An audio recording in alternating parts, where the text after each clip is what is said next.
Hope said, I'm Katie. I'm an intern here at UCO, and I did all my undergrad here.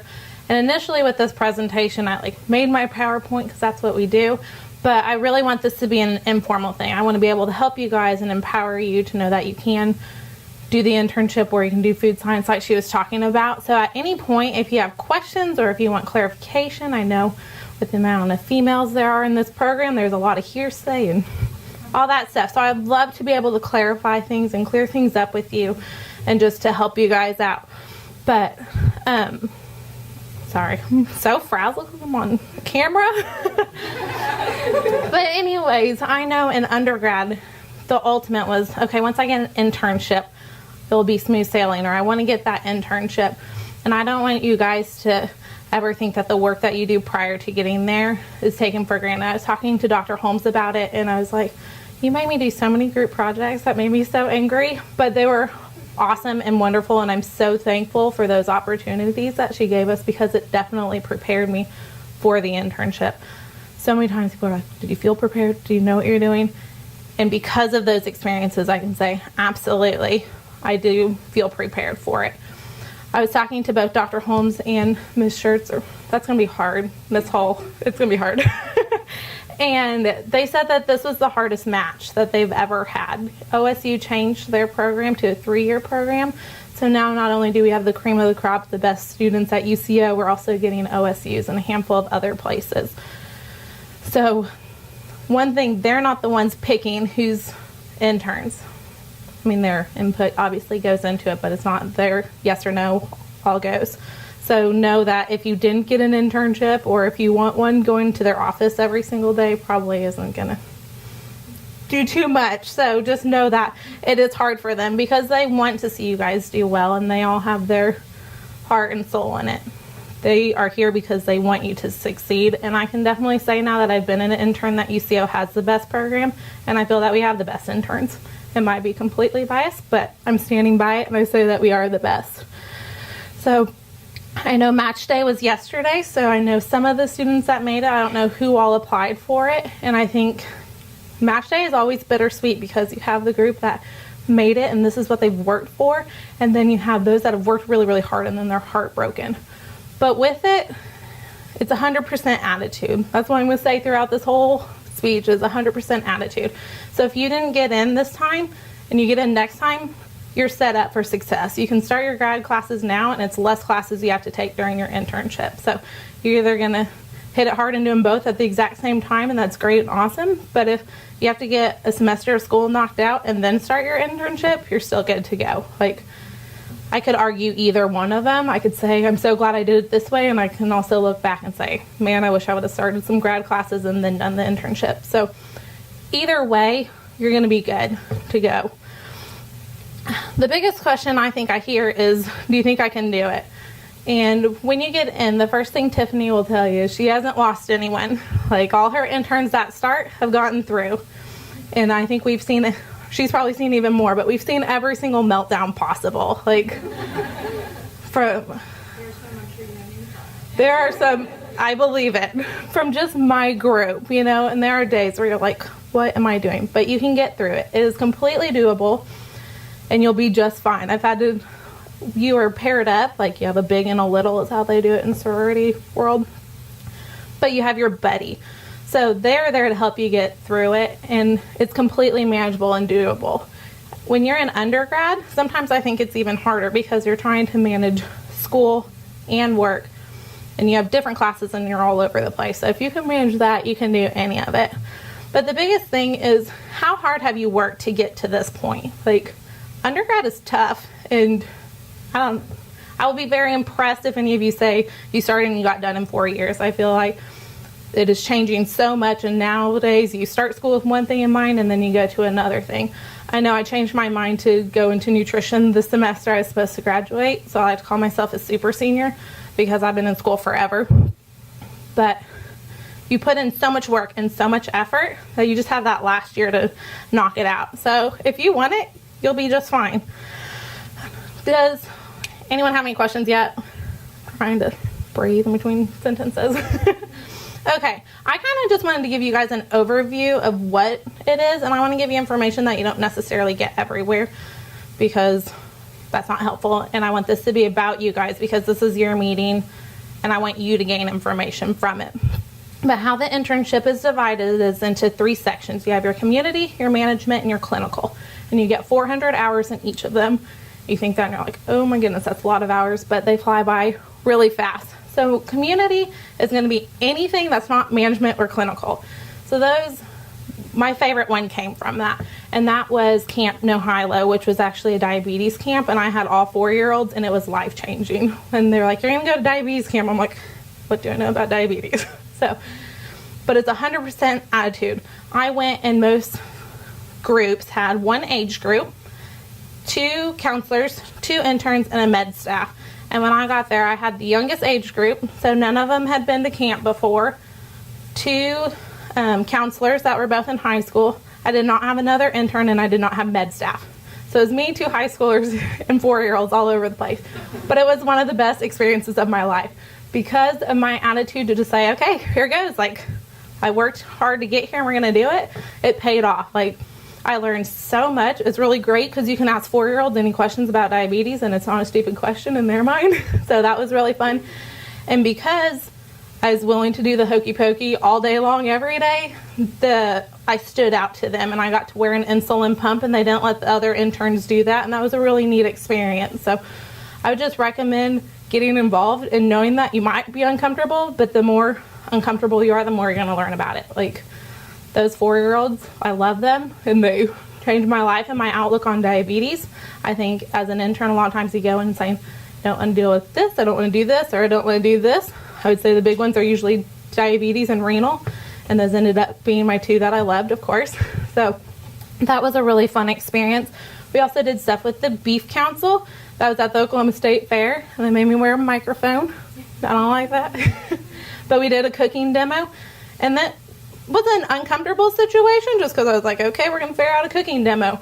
But because I had been in these volunteer opportunities and I'd done outreaches with Dr. Holmes and things like that, it wasn't that big of a deal. So just jump in with 2 feet and go for it. And it was a ton of fun. They asked us, or we ended up doing 2 presentations when a lot of people only did 1. And our presentation was pretty much saying, get kids involved in cooking. So our first time we did it was on a Saturday. I think we did a Saturday and a Sunday. I did it Saturday and we're like, this is great for kids. They could do this or this or this. And the next day I go and they're like, we got a kid for you to do it with. I was like, okay, we can do this. Not a big deal. So community is a lot of fun stuff. You do camps, you do, like I said, the Beef Council, you can do WIC, US Foods, the Regional Food Bank. It's awesome and fun. I love that place. And then you have management. And assuming you all are wonderful students, you'll do management and clinical at the exact same place. And that's really great because you get to build really good relationships and you kind of feel like that's your home. Like, I know when every time I come back to the living room here, like, I feel like this is home. I remember talking to the grad students and I mean, like, we kind of just miss being in HES. Like, that's where we want to be. So that's one of the nice things about spending the 800 hours there. Like, those are now your new friends, and that's where you work and you're comfortable. And they have a lot of respect for you. When you go in there, I was like, great, I'm going to be the peon. Like, I just worked 3 years in management, and I was good to go. Like, if I wanted to change something, we changed it. And now I have to start at the very bottom and go all over again. And that's not how it is at all. Like, they have a ton of respect for their interns, and people ask you questions. They're not going to quiz you about the TCA cycle, but, I mean, our cook was like, what does neutropenic mean? What do I do with that? So there are things that you know and they do look up to you, and it's in those situations that you really realize that you have been prepared. Central Station will prepare you 10 times over. You'll be good to go.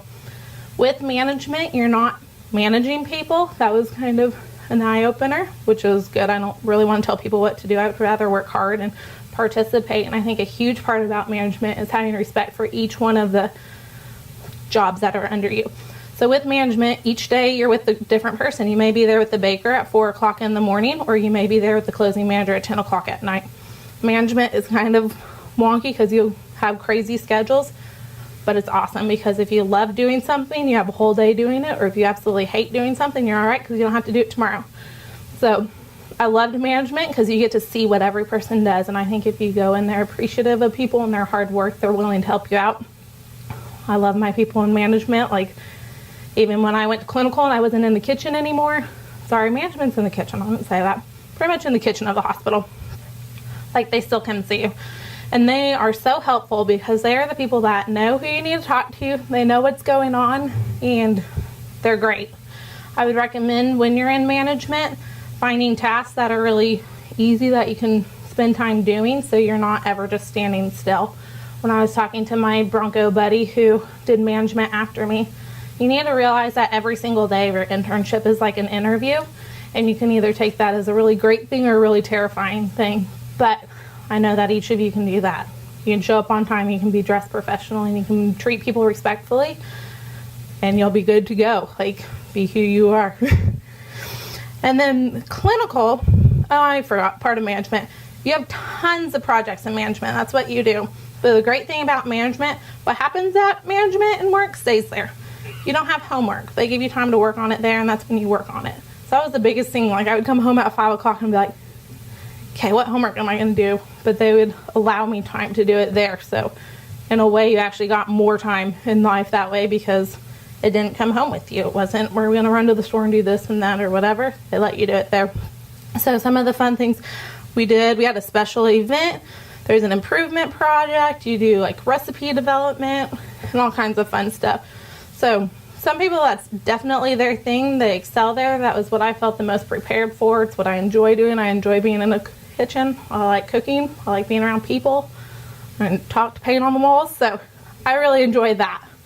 I loved all of it, if we're being honest. And then clinical, that is done on the floors of the hospital. That's when you're working directly with dietitians and you see patients. And each hospital is different. So I kind of feel bad talking about it because I know literally every single hospital is different. Even if you go OU Oklahoma City or OU Edmond, completely different. But mine was a great experience. And how a day went was we'd get our patient list of who we were going to see that day. We'd have several hours to kind of look over them and research them and write all of our notes about them and then go see them. So it wasn't like, okay, go in their room and diagnose them and figure out what's wrong with them. So I really liked that because that was one of my huge fears going into it. I was like, okay, so I just walk into their room and say, hi, what's wrong with you? But I felt like you were adequately prepared. So if you didn't know everything already, you could look it up or you can ask questions. And that was really helpful to me. In that you do have a case study. That's the only project you really do with community. I'm sorry, I'm just going to call it community today. It's clinical. You only have a case study with clinical. So that's really great because some people it might sound mundane, but you do the same thing every day as far as your schedule. It's more of the Monday through Friday, 9 to 5. You see patients throughout the day, you chart on them, you move from there. However, every single patient is different and every single floor is different. How my hospital had it, I believe I had 10 rooms on a couple different floors. So I had ICU, I had fewer rooms there. And then we had oncology and med surg, and then a few with women and children. So it was neat because you got to see all the different people and do tons of different things, but it was still that set schedule. It wasn't anything crazy. It wasn't a project or anything like that. With your case study, you get to pick out who they are. With that, I would recommend not picking someone that's super duper crazy. My initial thing, I was trying to find someone really neat that had some crazy disease that I'd never heard of before, and that was my first plan. And then I realized for the amount of work I put into this, I want to do a case study that is going to matter. Not that those people didn't matter, that probably wasn't very nice. But I want to get knowledge that I'm going to use somewhere else. I don't want, this happens 1 in 4 million people. Okay, I'm probably not going to see that again.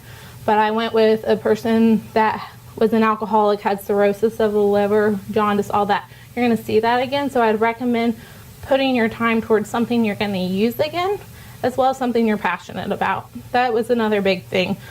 Ms. Schertz will work with you and kind of figure out what areas of interest you have. So that's a really exciting thing. She's going to make you go to renal if you don't want to. I thank her for that. I loved my renal rotation at the end of it. At the beginning of it, I was angry, but it was so great, and I learned so much, and I feel confident in it. When I was at Mercy, they would give me renal patients because they knew, or patients on dialysis. Anyways, because I knew that I could handle that, and then I felt confident in that area. So even in those areas that you're just like, what do I do? It will be worth it. So right now, what questions do you have? what do you know about internship? What do you want cleared up? What are thoughts, concerns, anything? Yes. So you're doing all these rotations, and you come back here in the class at night? You do. With it, I didn't even touch on that. I'm so glad you brought that up. It wasn't even on my outline of things to touch. In the summer is a little bit different than obviously the other ones. So summer we had 1 week long classes or 2 week long classes, and you were not scheduled rotations at those times. And then during the fall we had classes 1 night a week, and then in the spring I had classes 2 nights a week. But all of your preceptors know your schedule beforehand. They've had students from UCO, and so those days we were let out early. So it was doable with those. And one of the hard things, I'll be honest, with grad school is you don't have the same professors, you know. So it's like you have to reprove yourself and kind of figure out how they do things and how they write tests. So that was a challenge for me. However, it wasn't any really super difficult information coming from a girl that failed organic chemistry. That ruined my life, but it's okay. So I was happy to not be in organic chemistry or biochemistry and things like that. You do have biology of aging, but it's not in Howell Hall, so you can be happy. It won't be great. It won't smell weird. So yeah, it's a little bit overwhelming because you're like, how do I do grad school? But it's made for that, and you're in it with the other interns, so that's helpful. And we don't have big projects, so there isn't any. I mean, there was a couple like group things like you discuss online or something like that, but it's not any crazy classes that you have to put extra huge long hours into. Yes. What were some things that you did not expect to be easy? Clinical I thought was going to be really hard, like, because before that you take through biochemistry too, and I'm like sitting here thinking the TCA cycle, and I was like, okay, where does the hydrogen go?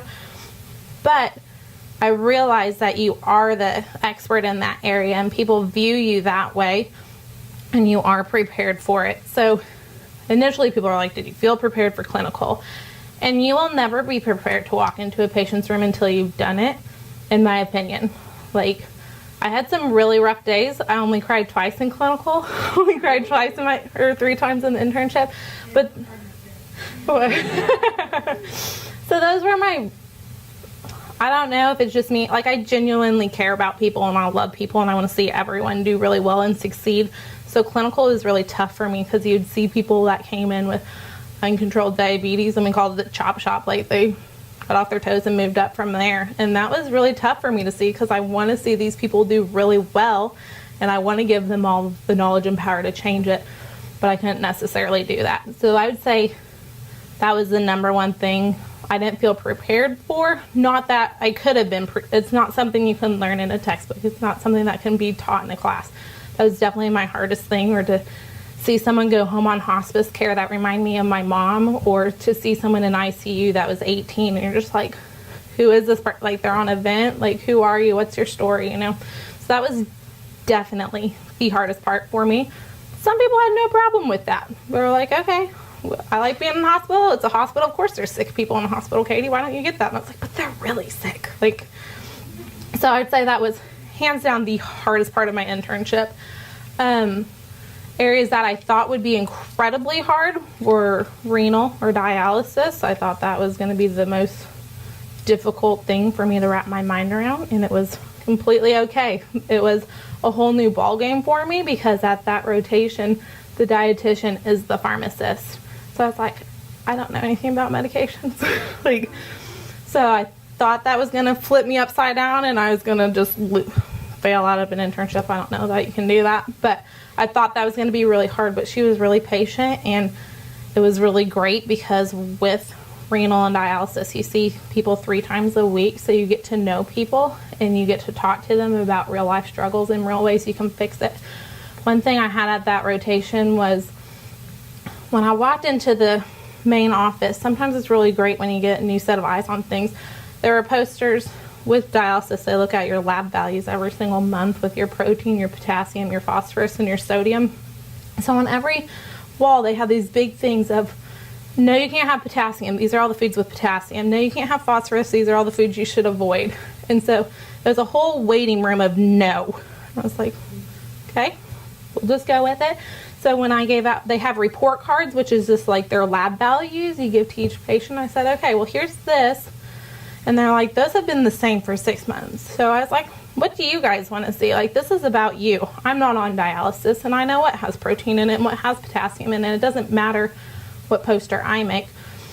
So the consensus was we want to know what we can eat, which we all look at that makes sense to us. Like, most of us go into nutrition because we like food and we want to make food and we want to eat food.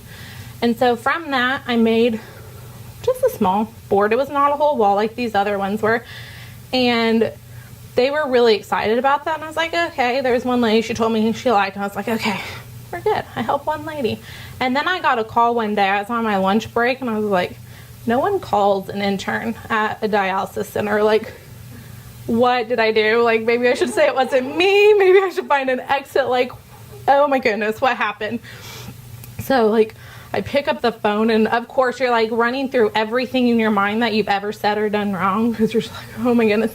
And with that, it was their chapter director, I guess, with dialysis in Oklahoma. They have a representative at each dialysis center just to make sure everything's being done fairly, or ideas and stuff. It's kind of like a support group.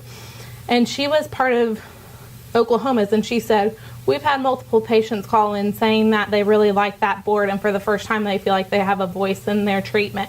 So because of that, we're going to start a support group at your location. Like, that was so huge to me because I was like, I have to make another poster board, another hot pink thing that says you can do it. But it was so encouraging and so exciting to know that, like, as an intern, you made a difference and you helped someone.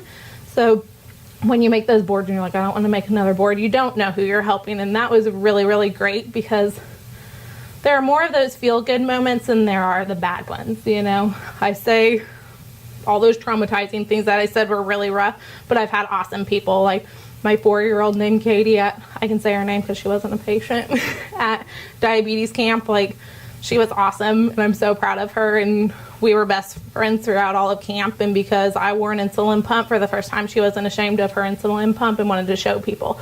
Like, she has type 1 diabetes, and that's going to be her life, and she's going to wear it forever, and more power to her for being proud of who she is and having to wear that. So there are really, really great moments like that. And I think we look at the internship as this big, scary, traumatizing thing, or if we're going to fail. But it's really exciting that you have the power to make these changes, and you have the power to help people, and you get to do what you love. It's not, I mean, I worked at Starbucks for 3 years prior. Love coffee. I had too much coffee today. That's why I'm talking so fast.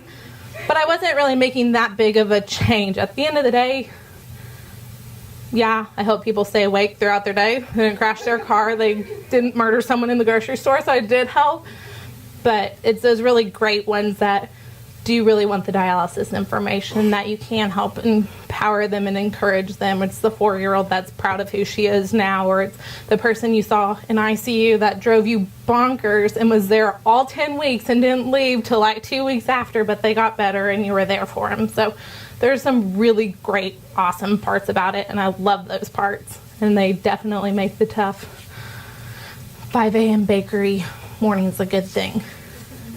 Yes.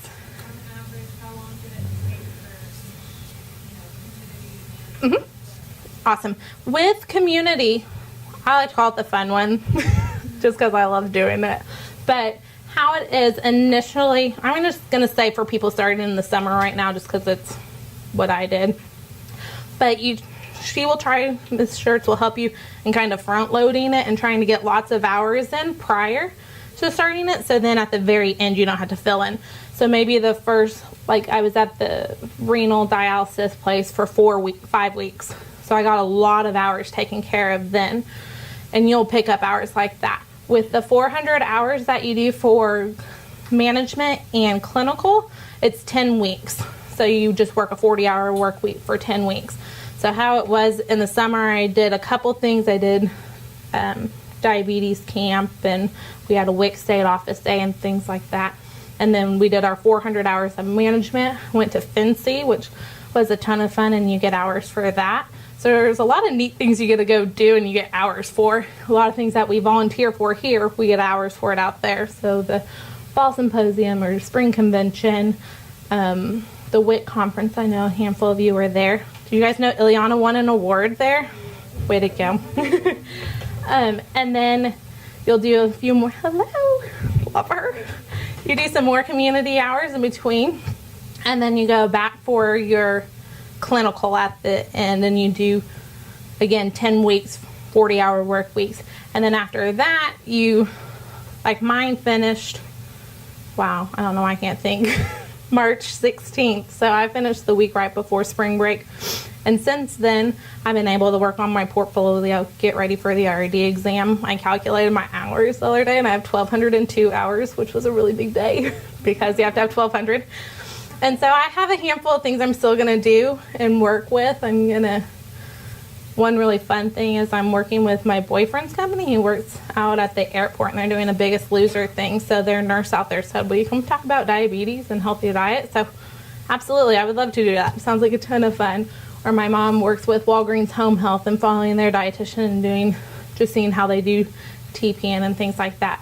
One part I love and I would recommend going with is you kind of get to check out all these different jobs before you commit to one. Like, you can say, oh, do I like home care? Before you say, oh, I can sign up and try and do home care. So it's a way you get to test the waters and see if that's something you like before you're committed to the job. So that's pretty much what I'm doing right now is I'll pick up a day here or a couple days there to kind of see, hey, is this something I'm going to like? I'm going to do something with US Foods here in a couple of weeks. They're doing a culinary competition. Sounds like fun because there's food. But it goes fast. It really does. And Ms. Shirts will work with you and get all your hours in. And at the end, everyone probably goes, I need more hours. And she's like, no, you have them. They're there. And you get hours for your case study and your portfolio and all kinds of stuff. So I have a couple of friends that just started. And every minute they're like, well, we have to stay here for 30 more minutes because I need to get these hours. And it's like, you don't need to worry about it. They will happen. And it's, don't do that part. They will happen. Go to everything. And that is, you can also ask her. I've texted her or called Ms. Shirts a couple of times saying, hey, can I go do this? Can I get hours doing this? And she's like, yeah. So with my sister, she works at a children's hospital. I was like, can I go work on food stuff there? So it's kind of a neat way to work with dietitians or kind of check out an area that you think would be fun, because then you can say, hey, I'm an intern. Can I come offer you free hours instead of just saying, I'm a student and I want to get some hours, you know? So it kind of gives you a little bit more leeway, and you can check out some more places. And as far as I know, Ms. Shirts hasn't had a problem with me going working at Walgreens or J.D. McCarty and things like that. So it's a neat way to check out more places and do things like that. It really depends on the situation of the patient and the hospital you're in. So I know some hospitals, you might research patients for an hour and the rest of the day you're on the floor.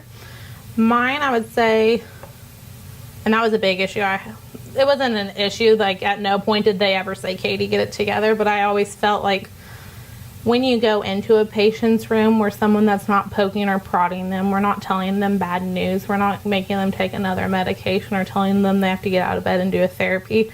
We're just talking to them and talking to them about food, and that's something they get to control what they eat most of the time.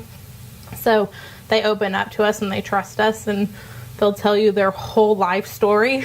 So sometimes you have to be careful not to get suckered into those ones. I recommend working with your nurses because they can be like, they're chatty Kathy.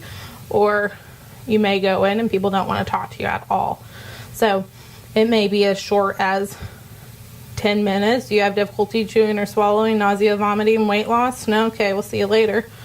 Or it might be, what's really going on? How can I help you? What information do you need? I had one patient that she was blind and she wanted to take cooking classes for the blind. And I was like, well, I can't give you written information on that. And I know nothing about cooking classes for the blind. I mean, I have a few recipes because I worked with a lady that involved cooking in the oven. You turn the oven on and you put it in there, but you turn the oven off when you put something in there so the residual heat cooks it. So I had some of that experience, but she was someone I spent more time with because I couldn't say, okay, take this packet home with you and review it.